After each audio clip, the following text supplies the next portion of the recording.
Thank you very much.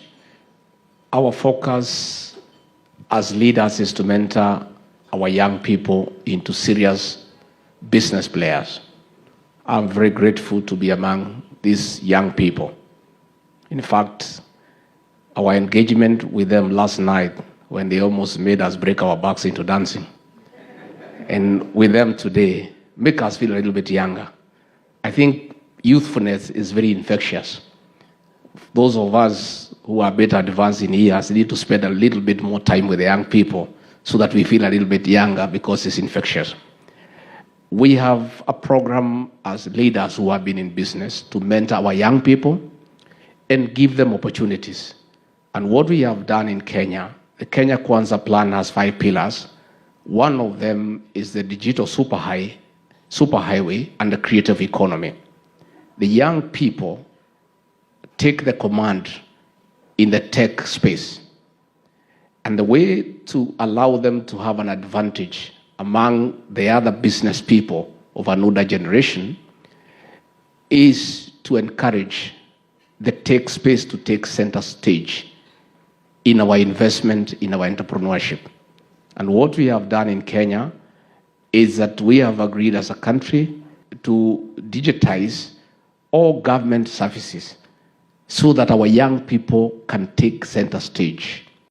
We have also agreed that the young people through the Hustlers Fund are given an opportunity to be given credit to compete in doing business with the government.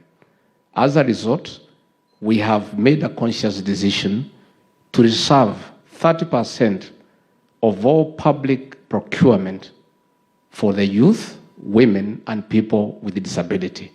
That means that all young people who are very energetic, very passionate, with a lot of zeal, have an advantage to compete for business. A whole bench of Kenyans, our East African brothers and sisters. Right. Your Honor, it's a real pleasure to welcome you to Botswana on your first official visit. Thank you. I know you've been here before, and your dear wife. I was impressed with your dancing moves last night. I didn't know a pastor could dance so well. Yeah. Yes. And I've got friends in Kenya who are reposting and tweeting and retweeting and asking me, what did you do to our vice president? Yeah. Yes. So it's a real pleasure to have you, and particularly welcome for you to be attending the Forbes Under 30 Africa Summit. It's the second summit we've had in Africa and the second summit we've had in Botswana. Yes. And the inaugural one also involved us inviting those in the immediate neighborhood. Yes. But for the second one, we decided to go a little further. Right. And I'm really glad, and I wished you to extend our heartfelt gratitude to His Excellency President William Ruto for the graciousness of allowing you to come and to come with such an esteemed delegation.